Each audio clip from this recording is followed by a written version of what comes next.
7:01. Bueno, muy buenas tardes, queridos colegas del portal médicosgeneralescolombianos.com. Mi nombre es Juan Pablo Poveda Medina, yo soy médico general, orgullosamente un médico general colombiano. Hoy vamos a iniciar nuestro streaming del día programado para el día de hoy. Hoy es 11 de junio y son las 7 de la noche y 1 minuto. Y tenemos programado reunirnos con el doctor Roberto Vaquero, quien es el presidente del Colegio Médico Colombiano. Vamos a saludar entonces al doctor Vaquero. Doctor Vaquero, muy buenas noches. Buenas noches, doctor Poveda, mil gracias por la invitación. Muy contento de poder estar aquí compartiendo con usted y con todos los médicos del país, que es importante que sigamos esta comunicación de una manera rápida y que sepan qué es lo que se está haciendo desde los gremios médicos en estos momentos. Pues sí, justamente, doctor Vaquero, esa es la inquietud que nos ha motivado a la realización de este webinar, y es poder conocer las organizaciones científicas que nos representan, cuál ha sido como su accionar frente a las diferentes instituciones en una situación tan compleja como la que nos atañe, que es la de la pandemia del coronavirus, y particularmente en lo que tiene que ver con nosotros los médicos generales, que yo no me cansaré nunca de repetirlo, representamos el 75% de la fuerza médica en Colombia. Yo sé que usted ha sido un especial abanderado de los intereses o la defensa de los médicos generales en Colombia. Son muchas las ejecutorias que usted ha hecho de manera puntual para favorecer a los médicos generales en Colombia.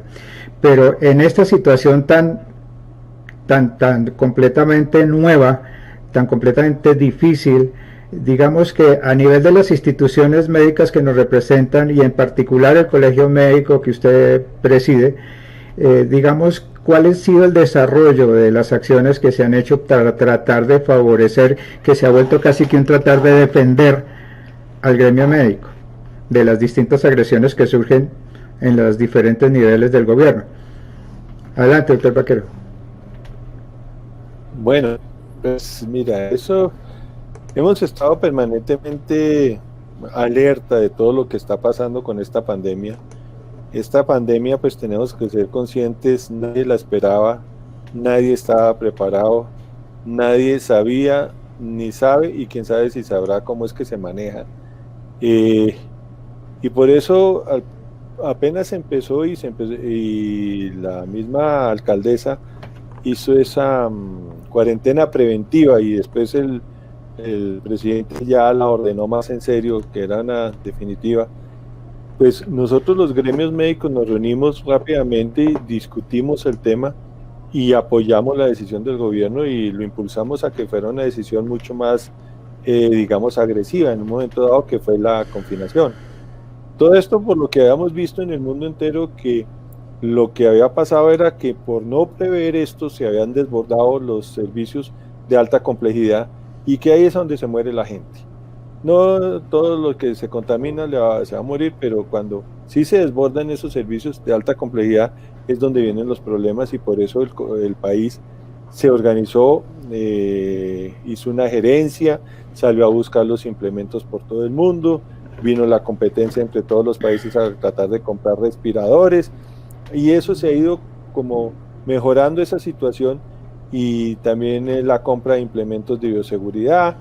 Pero pues la sorpresa de uno es que esos implementos de bioseguridad que compra la gerencia del COVID, están desencaminadas a tener una reserva cuando haya un pico, no a que lo tengan todos los profesionales ni el talento humano en salud.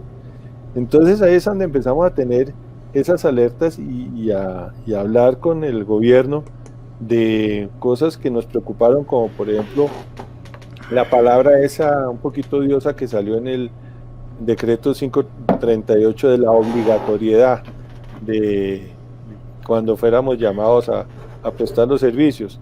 Eso pues el mismo ministro afortunadamente reconoció que había sido pues no era lo que él había querido decir, pero ya lo corrigió, pero bueno. En el otro tema que nos preocupó mucho es, y que hemos insistido mucho con él, es los temas de los elementos de bioseguridad. Eso ha sido una discusión muy grande. El gobierno ha tratado de corregir en parte y por eso ahora comprometió a las ARLs en ese sentido a que den un porcentaje de su cápita para la compra de estos, pero ha sido difícil y es cierto que uno entiende que sea difícil la consecución, pero lo que uno sí le reclama a las ARL es que aunque ellas no eran las que tenían que dar estos implementos de bioseguridad por ley, porque la ley se lo prohibía, ahora ya les toca, era el tema de que yo no conozco que se han ido a los hospitales ni a las instituciones a revisar a ver si sí de verdad les están dando los implementos a todos aquellos que están en esa primera línea, o en la segunda línea, o en la tercera línea de la atención, porque esa sí es responsabilidad de ellos. Y eso ha sido una discusión grande porque tenemos que ser conscientes que esa primera línea es la que más expuesta está y es a la que más hay que proteger, para que de verdad no tengamos, digamos, entre comillas, esas bajas, aunque hemos tenido algunos muertos que duelen mucho, pero solo con la enfermedad de los médicos y las cuarentenas, pues se baja esa disponibilidad de recurso humano. Entonces, eso ha sido unas discusiones grandes y resulta que se infecta, no, como no está en primera línea, entonces no se lo reconozco. Y así sabemos que son las ARLs. Entonces, hombre, por favor, no digan que ya corrigieron eso y que lo declararon una enfermedad laboral, cuando solo está cubriendo ese un muy poquito porcentaje de verdad de todos los que están expuestos.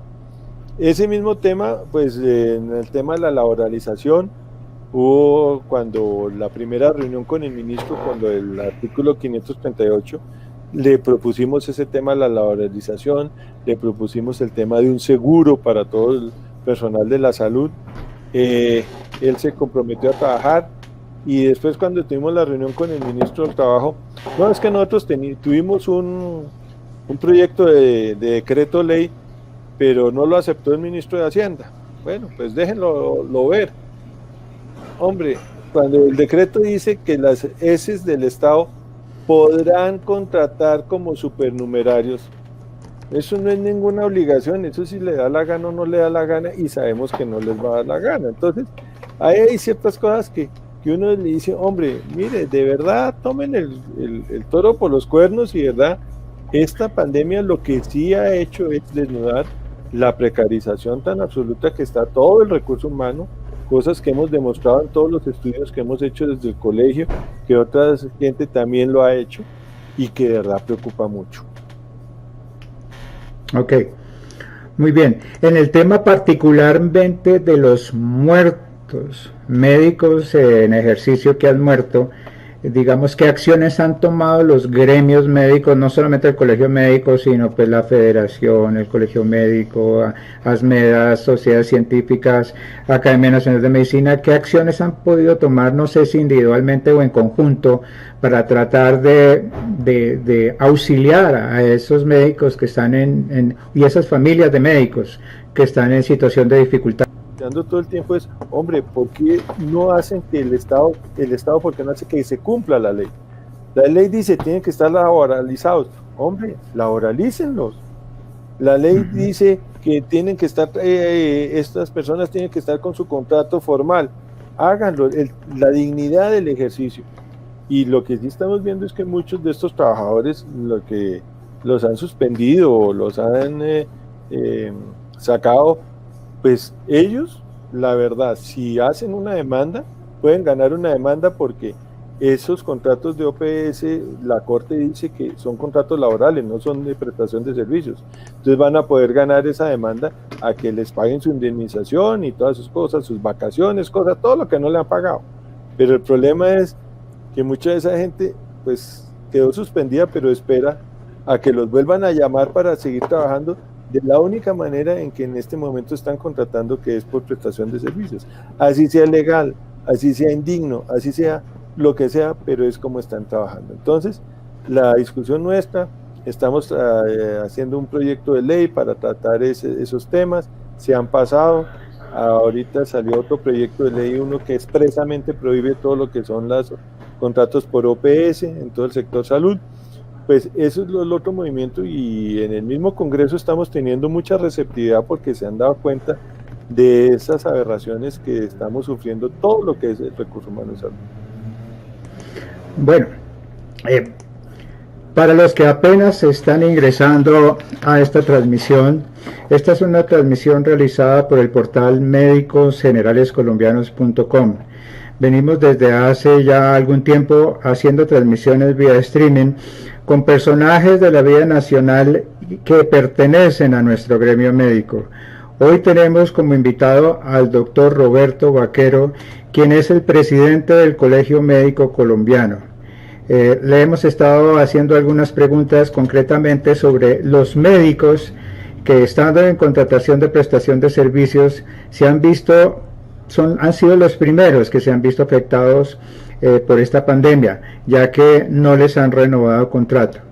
Y le hemos preguntado también al doctor Vaquero, en representación, digamos, del estamento médico que está conformado por varias organizaciones, de las cuales el Colegio Médico Colombiano es apenas una de ellas, porque el estamento está conformado por una gran junta médica en donde además está la Academia Nacional de Medicina, la Federación Médica Colombiana, la Asociación Sindical Médica ASMEDAS, el Colegio Médico Colombiano, del cual el doctor Roberto Vaquero, quien nos acompaña hoy, es su presidente, y en conjunto, en bloque, están defendiendo el quehacer diario de los médicos.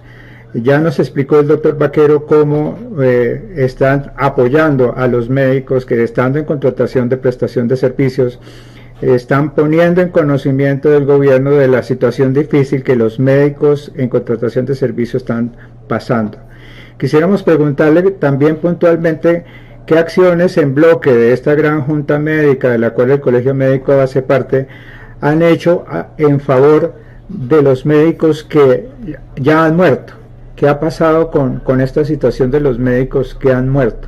Digamos, ¿hay alguna acción puntual que han desarrollado en favor de esta comunidad médico que ha muerto? Pues mira, lo que se ha hecho es básicamente el lograr de que se declare esto como una enfermedad laboral con todos los reconocimientos y la seguridad que le va a dar. Lamentablemente nuestros sistemas de contratación y nuestros sistemas de remuneración hace que nosotros no coticemos tanto como se debería cotizar, entre comillas, y por eso es que a veces las indemnizaciones no van a ser tan altas como deberían ser, porque nosotros como independientes, y eso es lo que hace una prestación de servicios, ahí es independiente, va a tener solo cotizar sobre el 40% de su salario. Pero esto hay que revisarlo, hay que ayudarle a esta gente. Lo que más hemos peleado es ese reconocimiento, buscarlo del seguro, que se reconozca un seguro por parte del Estado. Pues si cuando hay paros armados les aseguran camiones y aseguran de todo, hombre, estamos en una batalla, estamos en una guerra, asegúrenos a nosotros que somos los soldados con un seguro de vida, que algo ayuda cuando se pierde una vida humana de una persona que lo único que ha hecho es tratar de ayudar. El otro tema, como te decía, era el de insistir mucho en los elementos de bioseguridad, que de verdad sean los adecuados los que están dando, porque uno no entiende cómo, si no es por los temas de corrupción y los temas del ahorro, cómo una institución no va a proteger a lo que es su, digamos, su facturador, o el que le hace facturar, que es el médico. No lo protege, prefiere ahorrarse 5.000 pesos en una tapabocas decente y arriesgar al médico porque, no, me ahorré ese dinero, se infectó el médico, no importa, aquí venga y meto otro. Y esto es una de las cosas que uno ve, que no hay ética, que no hay una moral por parte de ellos para de verdad defender que es lo que más deberían proteger, que es el recurso humano. Entonces ahí estamos en esas peleas, estamos discutiendo mucho esos temas. Por ejemplo, hay un tema también que la gente no cae en cuenta, y eso se lo hemos hecho caer al ministerio, y es: si tú eres sospechoso de COVID, te aíslan y te hacen una prueba, pero quedas aislado, o sea, no puedes ir a trabajar. Cuando sale la prueba, si resulta que a veces se puede demorar 8 días o a veces un poquito más o un poquito menos, y resulta que sale negativo, listo, usted es negativo. Entonces resulta que ya no es una enfermedad laboral, ya no le reconocen esa incapacidad, porque la EPS no le dio incapacidad, lo que tuvo fue un aislamiento preventivo. Entonces, ¿cómo así que no le van a reconocer ese tiempo que estuvo incapacitado a ese profesional o ese recurso humano en saber si era positivo o no y si podía seguir trabajando o no? Entonces ahí ya, bueno, ellos han dicho que sí van a revisarlo, no lo hemos visto todavía esto, digamos, de plano que se esté llevando, pero son cosas que aparecen y que uno encuentra y uno vaya, discute, habla con ellos. Uno no puede decir que no ha tenido receptividad por parte del Estado, del ministro y de Salud, por el superintendente, por el ministro de Trabajo, por el gerente de la pandemia, con todos los que nos hemos reunido, uno encuentra receptividad. El problema es la velocidad con que uno logra que haya ese cambio y que de verdad cuando aparece el cambio sea como se había comprometido, como el caso de la declaración de enfermedad laboral, pero no únicamente para los de primera línea. Pero sí genera cambios concretos, digamos, todas esas entrevistas que ustedes tienen con estos personajes del gobierno, sí generan cambios reales, a corto plazo, por lo menos a mediano plazo. Pues mira, uno no puede, es muy difícil, la gente se pone brava con uno y dice que uno no hace nada, que para qué existe, que para qué está el colegio, y eso cada rato aparece alguien quejándose en el chat que eso no, que uno no hace nada, la gente no entiende la cantidad de reuniones y sobre todo con la parte tanto ejecutiva como legislativa, y que uno tiene que ir allá a hablar con ellos, mostrarles cuáles son las falencias, que ellos lo entiendan, que ellos lo incorporen. Pero aquí hay un tema que sí está en el otro que preocupa, que es que, por ejemplo, en el tema inicial que decían de la laboralización, pues llegó el Ministerio de Hacienda y dice, no hay plata, entonces me hace un impacto fiscal y no se puede. Cuando una de las reclamaciones que estamos haciendo es el tema de la dignificación del ejercicio de una remuneración justa, obligatoriamente tiene que haber un impacto fiscal y es muy fácil entenderlo, yo me acuerdo que cuando el candidato Vargas Lleras hizo su presentación con el ministro Ruiz de cuál era su proyecto de salud para el gobierno, él muy claramente decía, la UPC desde que está la ley 100 ha subido un 200% en la OPC para el contributivo, casi 200, y un 200 y un poquito más para el subsidiado. O sea, ha subido 200%. Y nosotros seguimos con tarifas IS 2000. Hágame el favor. Entonces, esa diferencia tiene que haber un impacto fiscal, pero es un impacto fiscal de moralidad, de ética, de reconocimiento a un trabajo y a un esfuerzo que hacen todos los profesionales, y que en el estudio que hicimos de costos de la formación son absurdos. En Colombia seguimos con esos costos absurdos de formación. Ahora se supone que ya a mitad de este año empieza el tema de la ley de residentes, el pago de 3 salarios mínimos a varios residentes. No creo que alcance a hacer a todos, pero está pendiente el tema de la matrícula, que se iba a revisar la matrícula y esa sí no se ha revisado. Ahí es donde entra la bendita ley 30 de la autonomía de las universidades, en que siguen cobrando unas matrículas exorbitantes a todo el recurso humano. Óigame, doctor Vaquero, yo percibo que al interior del gremio médico y sobre todo del 75% de la fuerza médica en Colombia, que somos médicos generales, existe una sensación de que el gremio no hace lo que debería hacer por nosotros, por el gremio, y máxime cuando de los médicos generales representamos el 75%.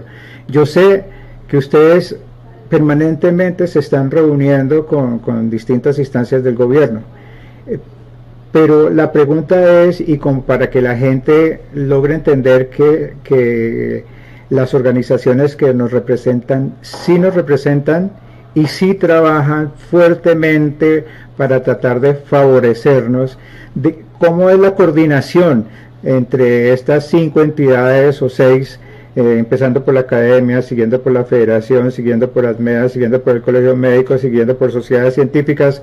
Digamos que como sucedáneos están allí la ANIR, Asociación Nacional de Internos y Residentes. ¿Cómo se coordinan esas organizaciones para actuar de manera coordinada, sí, para decirle al gobierno, mire, esto está mal, por favor ayúdenos a corregirlo? O trabajan aisladamente, la federación por su lado, la academia por su lado, sociedades científicas por su lado? ¿Sí hay una coordinación? Mira, si algo nos demostró cuando el doctor, y eso hay que reconocérselo, el doctor Fernando Sánchez Torres, cuando era presidente de la Academia Nacional de Medicina y convocó a lo que se llamó la Gran Junta Médica Nacional, nosotros habíamos tenido muchas discusiones entre los mismos gremios, eso hay que reconocerlo. Llegamos a entender, gracias a lo que él nos guió, a que teníamos que estar unidos para trabajar y sacar cosas adelante. Y lo que también reconocimos es que cada institución tiene su razón de ser. O sea, yo como, perdón que lo ponga así primero, en el Colegio Médico Colombiano, no es que tenga que ser la única institución gremial del país, no, tiene su razón de ser, fue creada por algo y en eso es que él hace sus cosas. La federación lo mismo, las sociedades científicas lo mismo. Entonces, eso lo entendimos y que cada uno tiene su razón de ser y por eso empezamos a trabajar juntos. De ahí salió la ley estatutaria, algo impensable que desde la sociedad civil se pueda sacar adelante una ley estatutaria. Yo creo que en muchos años, y tal vez me atrevo a decir siglos, no se va a volver a ver que haya una ley estatutaria que salga y nazca desde la sociedad civil. Eso fue coyuntural, pero la tenemos, la avaló la Corte Constitucional, entonces esa está vigente. Que esa es otra de las peleas que tenemos con el gobierno, y es aplique la ley estatutaria, porque es que no la aplican. Entonces es una ley muy buena, pero que es letra muerta porque no está reglamentada, aunque no todo se debe reglamentar, pero sí falta una voluntad política del gobierno para que de verdad se ejecute esta ley. Entonces nosotros, a pesar de todas las vicisitudes, pues se cambian presidentes, se cambian políticas, pero hemos seguido trabajando juntos y hemos seguido buscando soluciones, y por eso, como te decía, estábamos trabajando en un proyecto de ley ordinario para reglamentar la ley estatutaria, pero eso no es impedimento para que cada uno también trabaje por su lado. Entonces, por ejemplo, con la Federación Médica hicimos un estudio de los elementos de bioseguridad, un estudio que fue muy fuerte, que demostró una falencia absurda de los elementos de bioseguridad. Hoy en día, por ejemplo, son más que todos los colegios de profesiones, aparte del colegio médico, que están haciendo un estudio sobre estos elementos de bioseguridad y han demostrado que no es que haya mejorado mucho la suplencia de estos elementos de bioseguridad. Nos sentamos con sociedades científicas y con la Federación de Sindicatos a trabajar otros temas, y todos seguimos, pero seguimos teniendo todas las semanas reuniones entre lo que es la Gran Junta Médica a discutir este proyecto. Luego seguimos trabajando. La gente pues cree que eso es fácil, o que en un momento dado lo único que sirve, y dicen, es que no arreglaron la parte laboral, es que tienen que contratarnos a todos.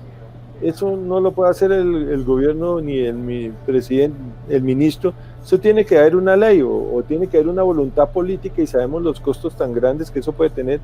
De ahí es donde empezamos con la discusión de lo que te estaba diciendo. Tiene que haber un impacto fiscal. Ahí no se puede quedar el ministro de Hacienda diciendo, no, es que eso me va a generar un impacto fiscal.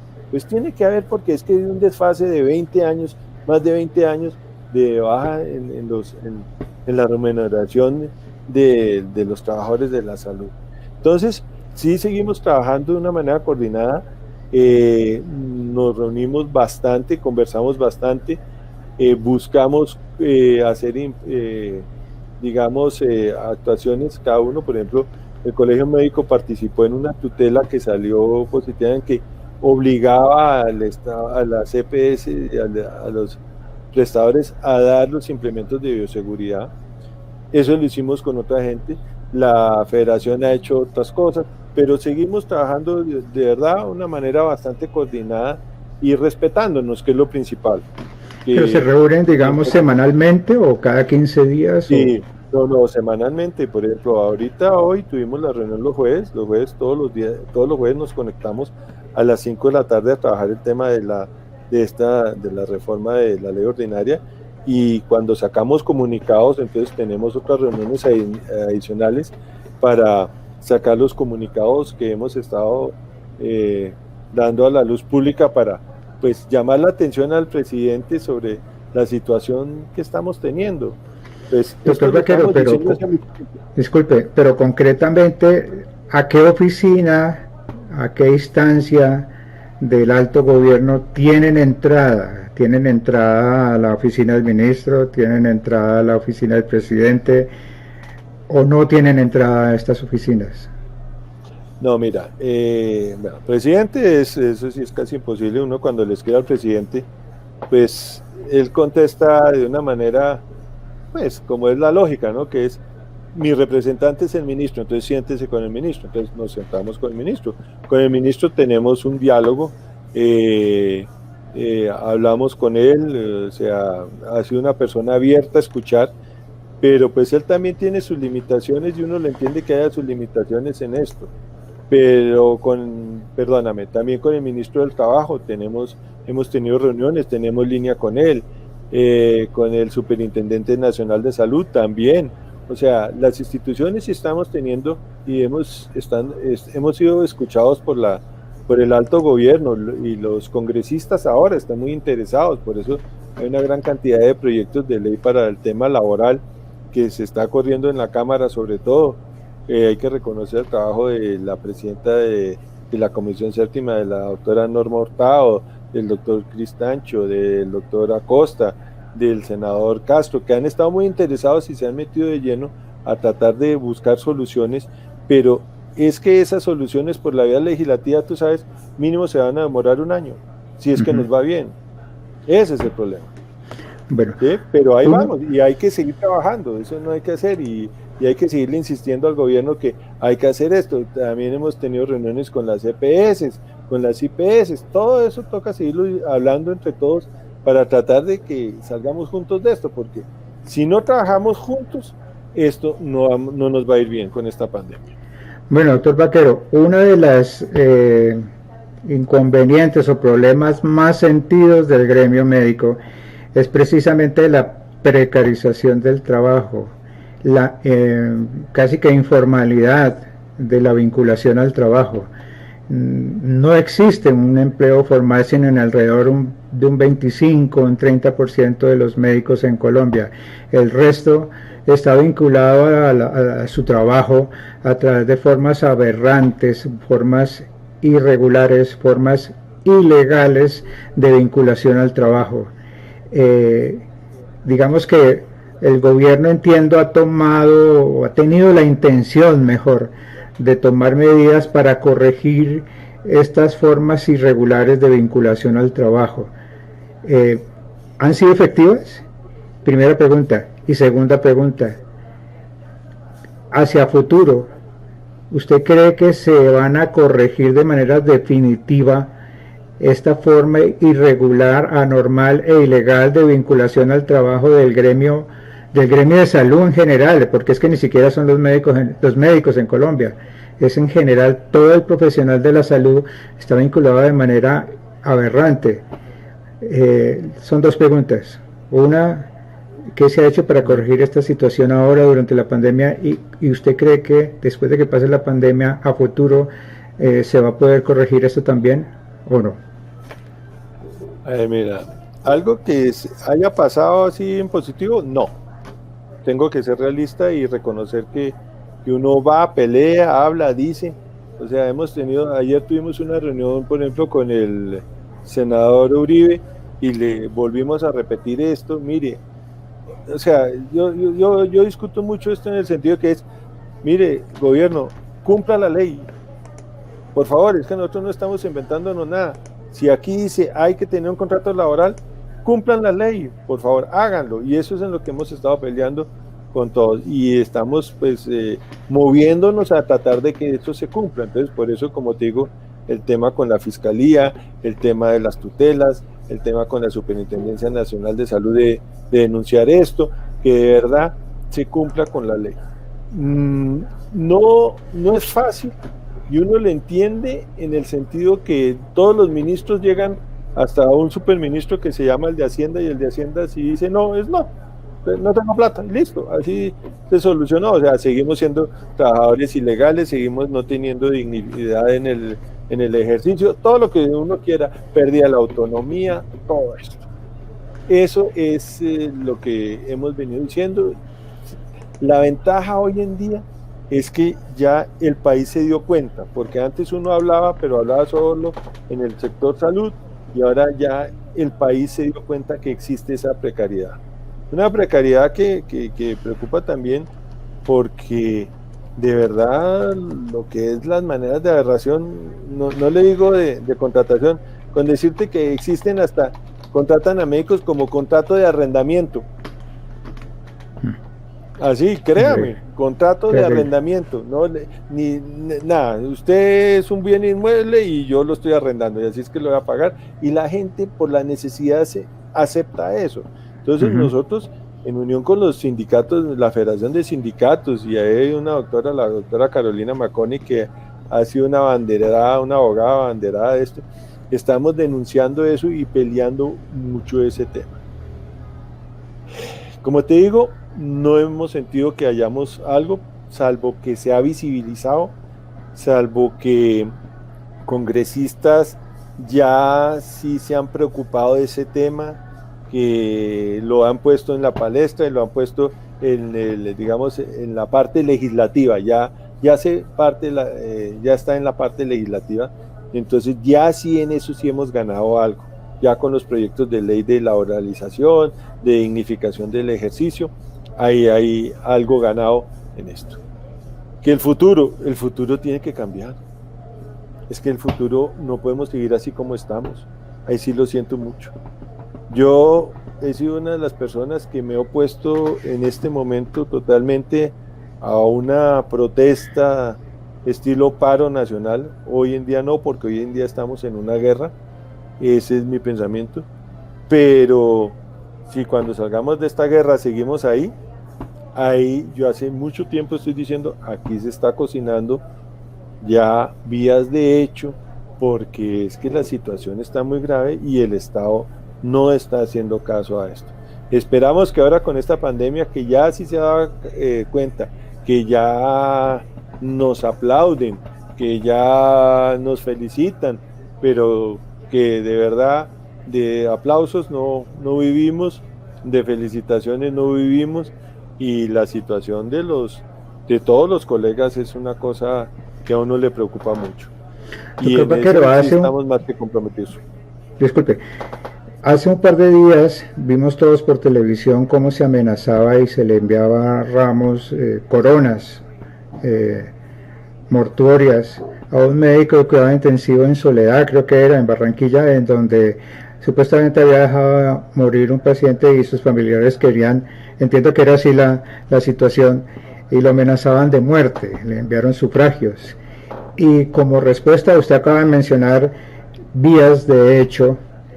Como respuesta, digamos, todos los colegas de este médico intensivista en ese hospital de Soledad renunciaron como una vía de hecho para protestar. Pareciera que es que al gremio médico como que no le está quedando ninguna otra alternativa diferente a la de tomar una vía de hecho. ¿Usted qué opinión le merece ese caso puntual y esa situación de vía de hecho que esos médicos de toda una clínica tomaron? Pues mira, yo te digo que a mí me preocupa eso, pero lo respeto y lo entiendo totalmente, esas vías de hecho que ellos tomaron de renuncia.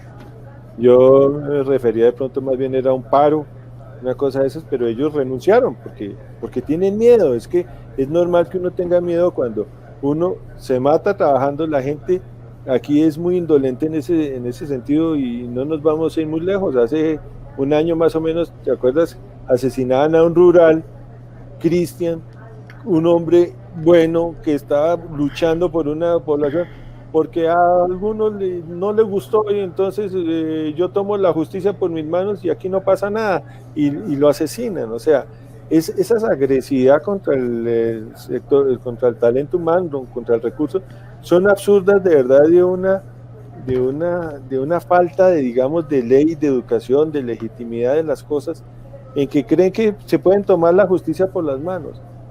Mira, los pacientes y los familiares no entienden el sufrimiento de uno atendiendo a un paciente. Y cuando está complicado, peor.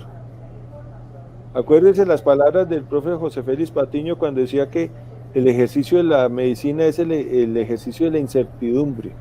Ajá. Que uno no puede asegurar nada, uno no sabe cómo va a reaccionar cada paciente ante cada medicamento, ante cada tratamiento, pero que uno siempre lo hace bajo una moral, bajo una ética, siempre buscando esos principios básicos de la bioética, de la autonomía del paciente, de la no maleficencia, de no hacerle daño, de la beneficencia, de hacerle ese bien y de la justicia, para que de verdad ellos decidan que uno lo dejó morir o que uno tiene un negocio de COVID o que está en el cartel de las UCIs.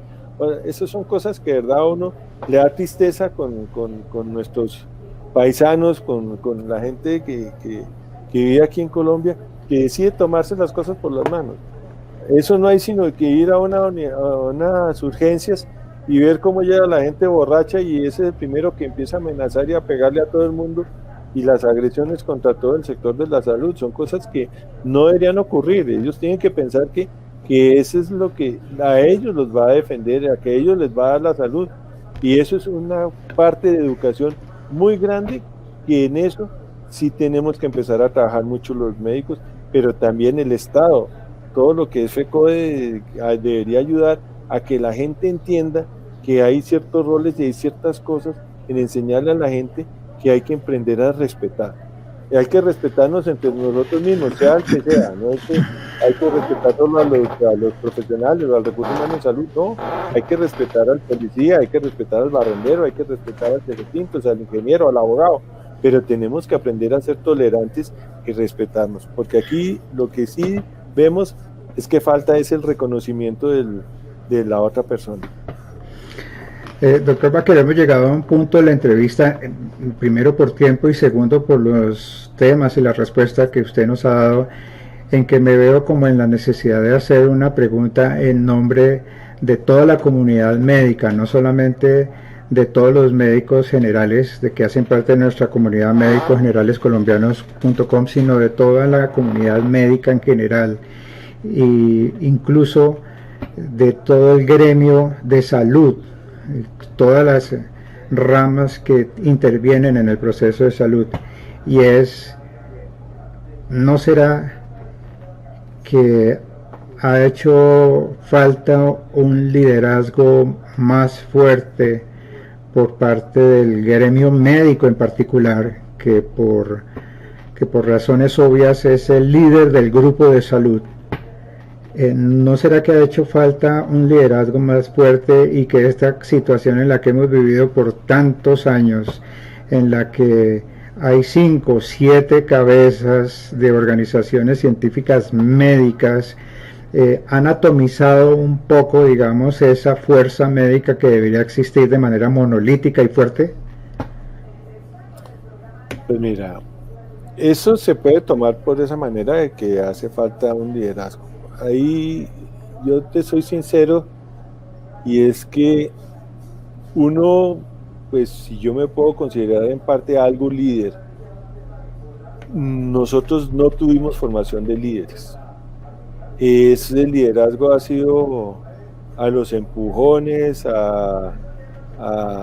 una manera empírica tratar de buscar ese liderazgo, pero es que también nosotros somos conscientes que los mismos colegas, pues el peor enemigo de uno es el mismo colega. Acuérdate, el viejo no lo vaya a decir.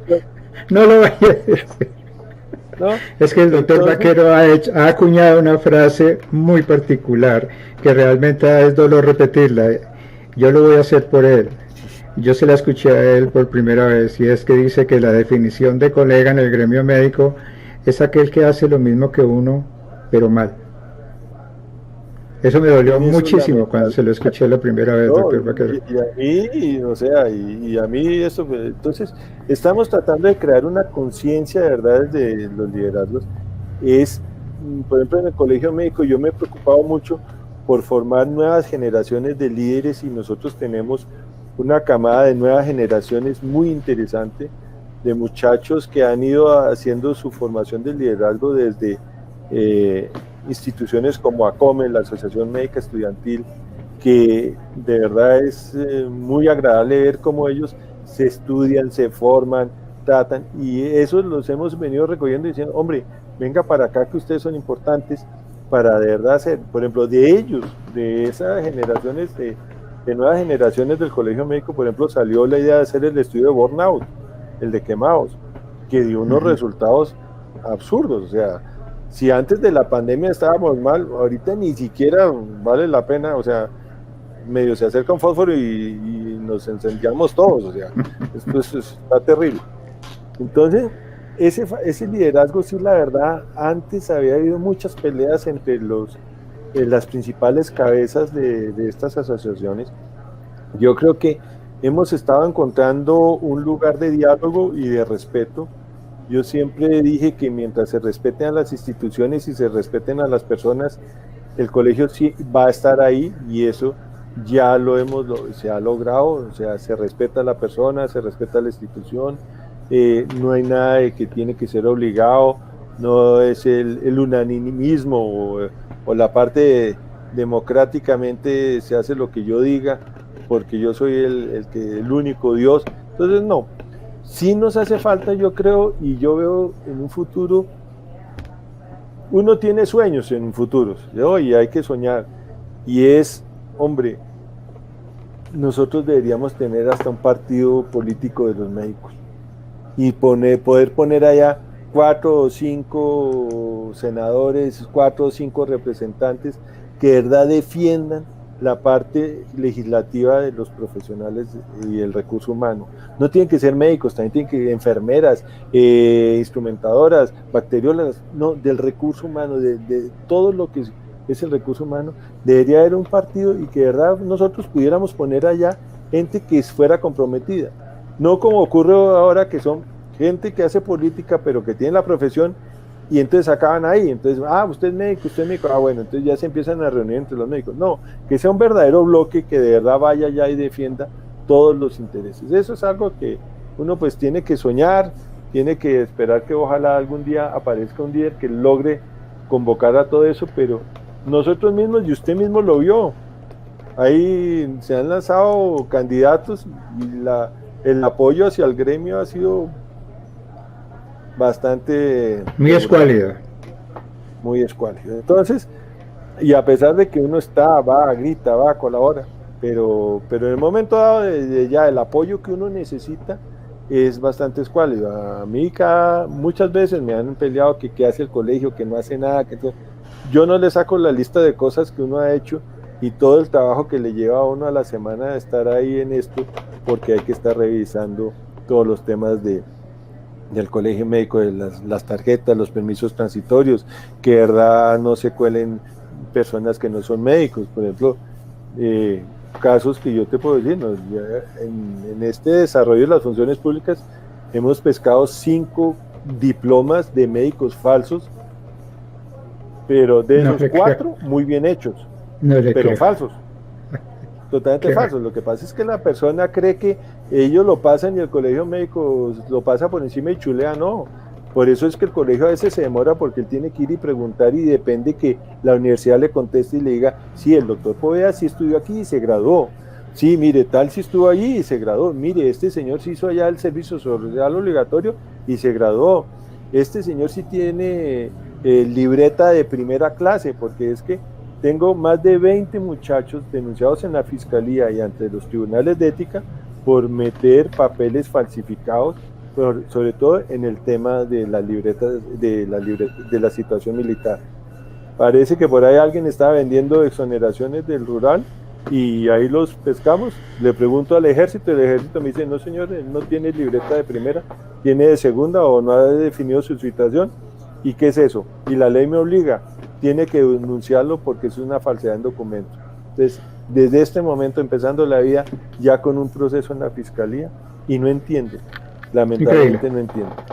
Para las personas, para quienes no lo tienen claro, disculpe doctor Vaquero por interrumpirlo, el doctor Roberto Vaquero, como presidente del Colegio Médico Colombiano, es quien firma las tarjetas profesionales de todos los médicos, de muchos de ustedes que están en este video, desde hace ya como 5 años, doctor Vaquero.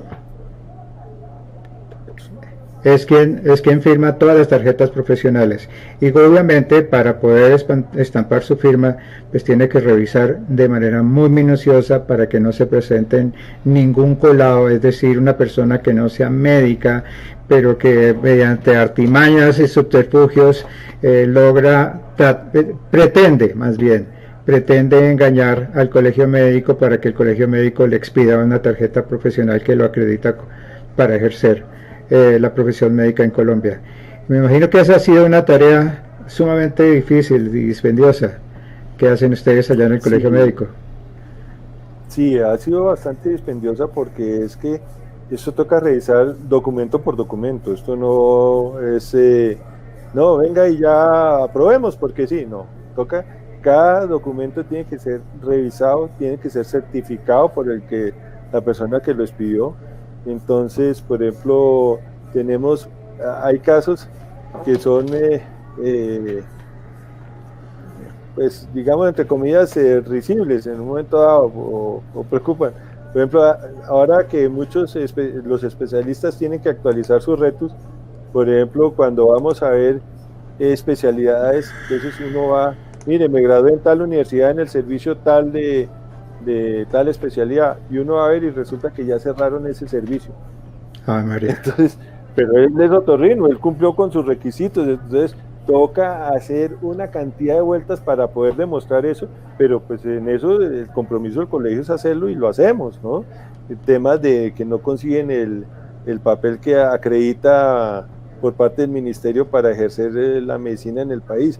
Mucha gente es bastante desorganizada y no tiene esos papeles. Pues uno trata de ayudarles y les ayuda a tratar de que todo se consiga, pues, todo dentro de la ley y de verdad cumpliendo los requisitos de ley.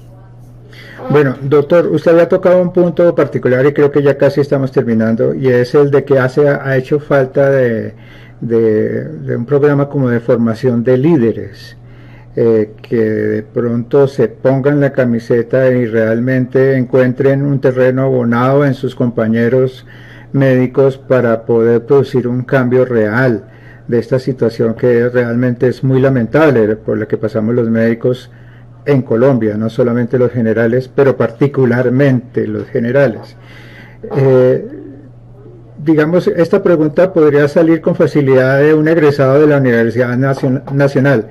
Sin embargo, yo como egresado de la Universidad Javeriana la veo muy lógica hacer la pregunta, y es, ¿no considera usted que debería haber en el pensum de medicina una cátedra política, de formación política, como parte del programa de medicina? Mira, yo creo que el pensum, y alguna vez eso lo hablamos, lo dije yo en una reunión de Ascofami, en que yo sí les decía, mire, dejen formar tantos científicos y formen más seres humanos, porque no estamos formando a veces seres humanos. El médico tiene que ser una persona que oiga, que entienda, que sea asertiva. Esa relación médico-paciente que se ha perdido de una manera absurda, hay que recuperarla. Y eso lo tienen que aprender las personas, esa parte de humanidades. El profe Patiño decía que debería el médico estudiar mínimo 1 o 2 años antes de humanidades, antes de empezar una carrera. Pues no podemos ser como tan psicorrígidos, pero sí hace falta uno desde el colegio, la formación de nuevo en lo que era cívica. ¿Se acuerda que nosotros en el colegio estudiábamos cívica? Sí. urbanidad, existían esas cátedras. Hoy en día uno se puede burlar, pero esas le enseñaban a uno cómo comportarse en una ciudadanía, cuáles eran sus derechos, sus deberes. Todas esas cosas hay que hacerlo. Y también hay que fomentar mucho la parte humana del médico de verdad en su formación. Hace falta de verdad que conozca más las políticas públicas, eso es cierto, y hay que fomentar más esos semilleros de líderes que de verdad, no es que todo el mundo tenga que convertirse en un líder o para ir a una sociedad o buscar una presidencia de una sociedad o algo, pero sí para volverse el líder en su comunidad, que eso era lo que hacía el médico general. El médico general era una persona que toda la comunidad giraba alrededor de él, porque era su líder, era su guía, era la persona que de verdad era como el cura, que era el que le ayudaba a todo el mundo. Entonces, eso sí se ha perdido mucho en este sistema, en donde vemos cada vez con más preocupación que pues nuestra profesión, que es ser una profesión de las que se llaman liberales, ha dejado de ser liberal. Ya no, ya uno no tiene su autonomía en el ejercicio como debería tenerla. Ya eso es algo que hemos estado peleando mucho, esa pérdida de autonomía, y que fueron cosas que logramos que quedaran en la ley estatutaria de la salud, y que ese es el reclamo que debe estar, y ese es el artículo 17 y 18 que habla de la dignificación del ejercicio y la remuneración justa, y el tema de la autonomía en el ejercicio de la profesión, que es que ese profesional, ese profesional de la salud pueda decidir él qué es lo que requiere ese paciente. Acuérdese que en el tema de los médicos generales, eso fue un trabajo que hicimos hace mucho tiempo, que liderado el colegio, que lo lideré en el tema de las competencias profesionales del médico, que ese está ahí, que ese se supone debería ser la guía para que, de lo que debería poder hacer un médico general cuando él está ejerciendo. Pero hoy vemos que hoy en día que no, que el médico general lo que más lo buscan es que contenga el gasto y que no ejerza, y le enseñan es a remitir, en vez de verdad, como hemos peleado todo el tiempo, que mientras no exista aquí una atención básica primaria, esto no va a mejorar, ni van a bajar los costos, ni nada de esto, porque el médico general, ese primer médico, debería resolver más del 60% de toda la patología, de todo lo que consultan, y solo debería es remisión y referencia y contrarreferencia con los especialistas. Esa debería ser la razón de ser, pero pues en esa pelea seguimos.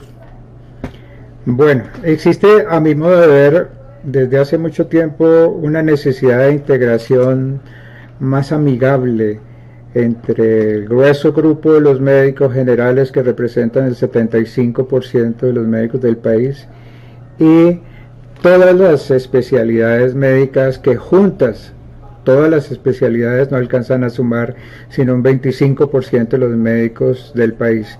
Tradicionalmente, y eso lo digo no solamente como una persona que ya tiene 35 años de egresados y que ha ejercido como médico general, sino que además es hijo de médico general, y tuve que de chiquito ver cuál era la interrelación que siempre ha existido entre los el grupo de los especialistas y el grupo de los médicos generales.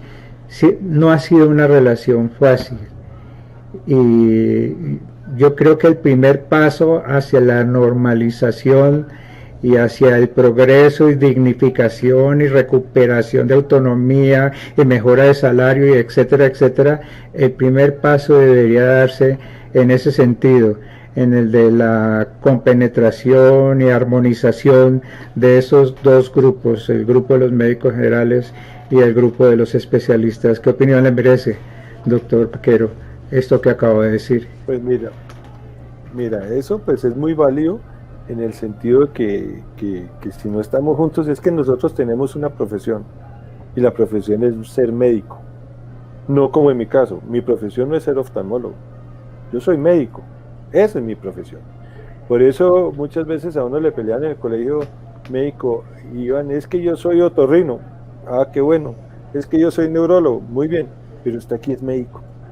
En el colegio médico, este es de médico, es de profesión. Y eso es algo que sí tenemos que ser conscientes, que tenemos que buscar más unión. El tema, por ejemplo, con lo de las competencias profesionales que hicimos fue muy interesante, porque no solo fue que los médicos generales me dijeran a mí qué podían hacer ellos, sino nos fuimos a los especialistas, a las sociedades científicas de especialistas de 7, 8 especialidades y les preguntamos, oiga, para usted ese médico general, ¿qué podría hacer? ¿Qué debería hacer? No, las respuestas eran absurdas, es que pueden hacer todo.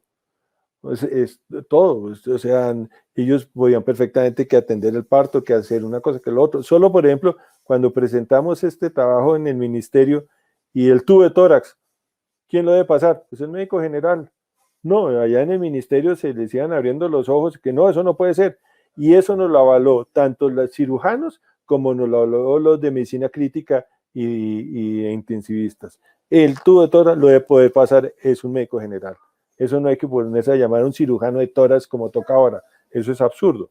O sea, es el respeto por lo que cada uno debe poder hacer y debe dejar hacer y debe poder hacer. Y uno en su sabiduría, en su experticia, debe tener esa autocrítica de saber hasta dónde llego yo y a dónde mando a que me ayuden para devolver y yo seguirlo controlando.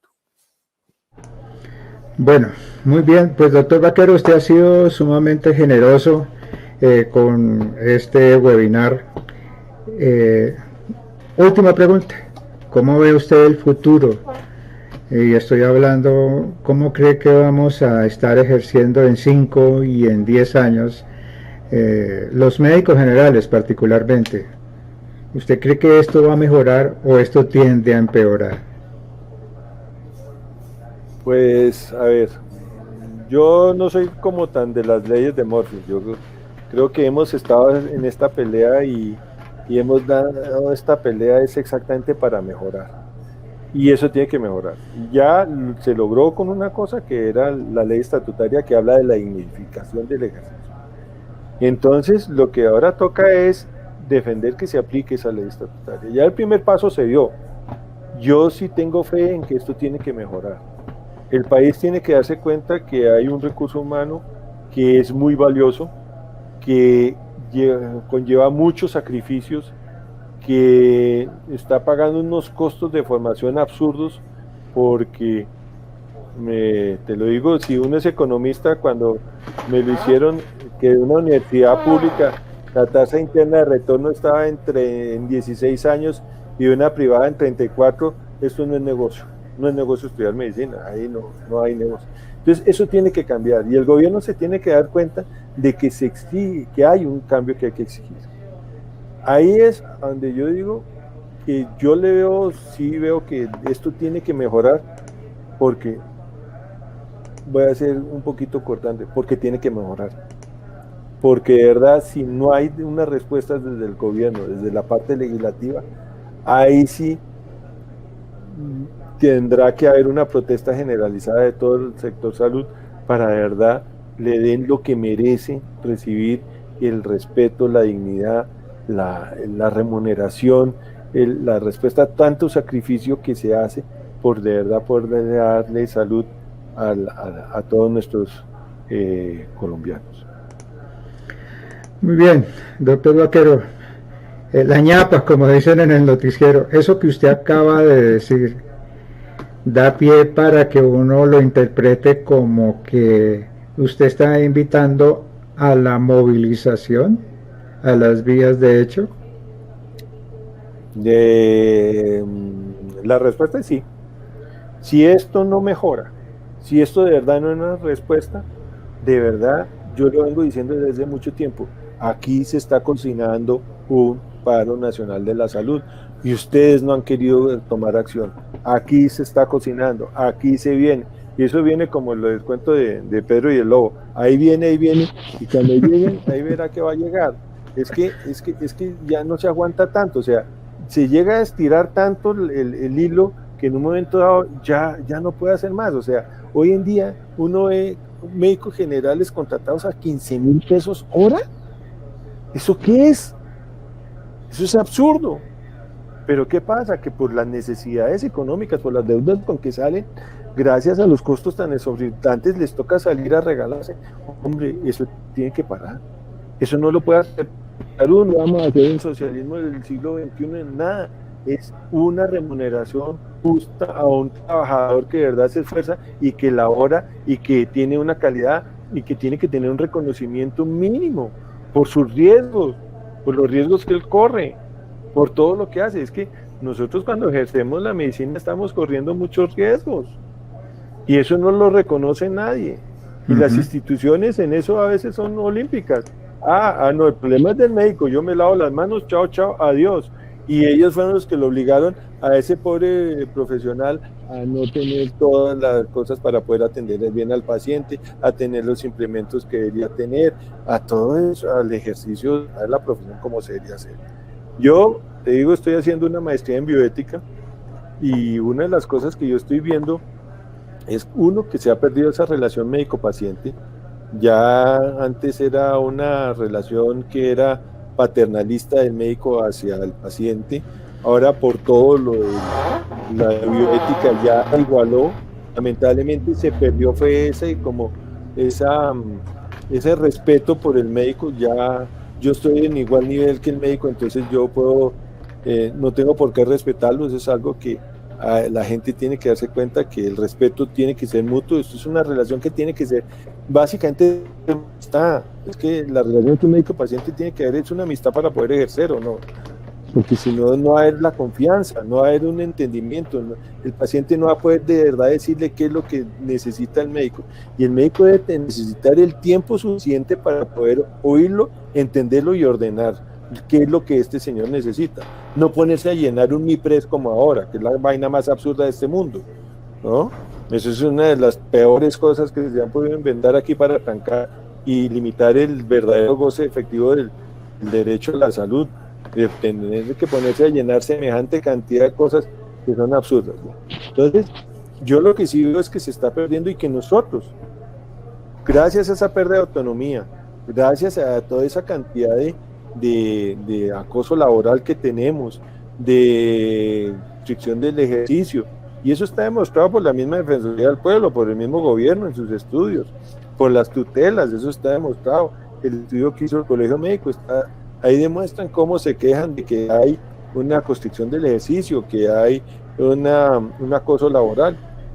Lo que estamos haciendo es que nosotros estamos ejerciendo de una manera que no es ética.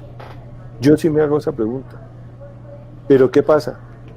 No es ético, pero tengo que ceder mi moral, tengo que ceder mi ética por poder sobrevivir con esos contratos y obedecer a ese contratante que hace que yo tenga ese conflicto moral, porque es un conflicto. O vivo o ejerzo, o sostengo a mi familia, le doy de comer a mi familia, o pago mis deudas, o qué hago, o ejerzo como debería ejercer de una manera que es ética y moral. Eso es algo que de verdad, en eso por ejemplo estoy trabajando mucho, ha dado para bastantes cosas.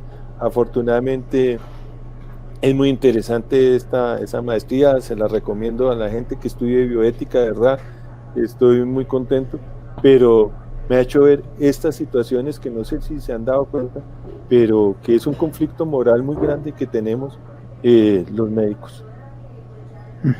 Muy bien, doctor Vaquero, me da derecho a una segunda ñapa, y es la siguiente.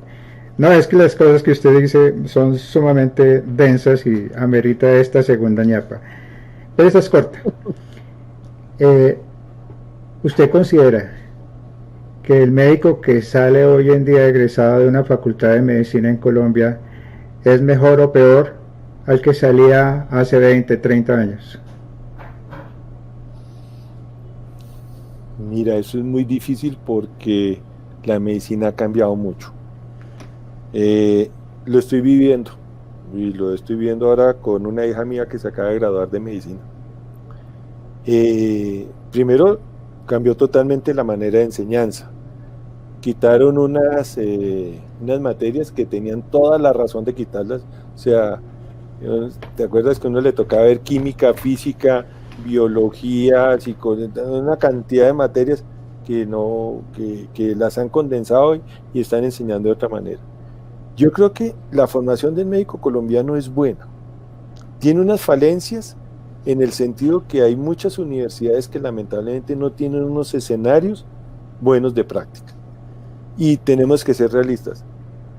El ejercicio del médico es relacionarse con el paciente y empieza desde darle la mano y mirarlo a los ojos. Solo con darle la mano, ¿cuánta información no le pasa a uno ese paciente? Hoy en día pues no se puede con la pandemia, toca de lejos el codo, la palma, todo.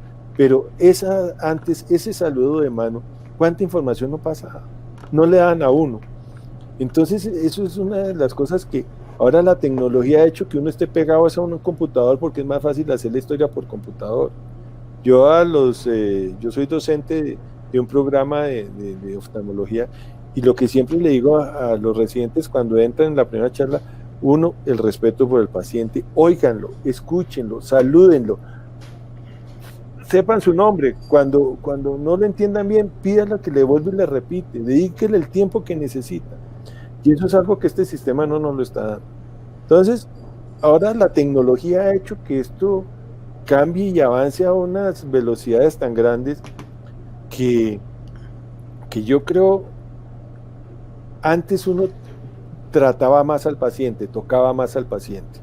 Ahora ya lo tocan un poquito menos, pero ya lo que yo he visto, pues con mi hija, por ejemplo, con lo del internado, ella le tocó trabajar bastante duro y se desenvolvían y sacaban adelante. O sea, yo creo que sigue siendo muy buena la medicina en el país, pero vuelvo e insisto, hay que revisar mucho son los escenarios de práctica de algunas universidades que no lo tienen.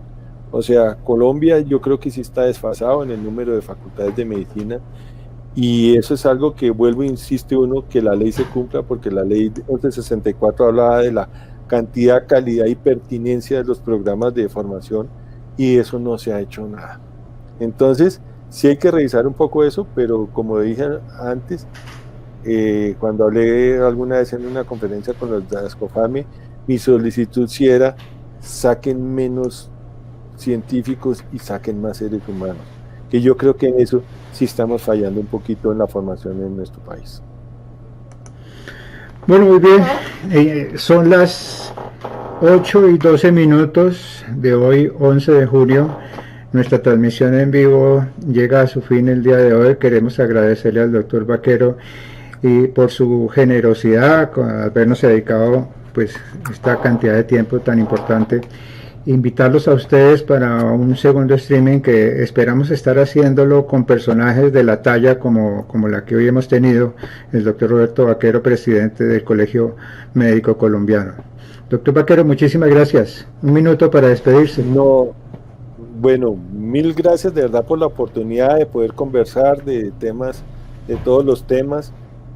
Sepan que hay un colegio médico que de verdad trata de defenderlos y trabaja en eso, pero ahí es donde uno sí pide el favor. Lo primero que hay, y voy a echar la cuña, pertenezcan al colegio médico, no vale un peso, pero sí nos ayuda de verdad a hacer más presión.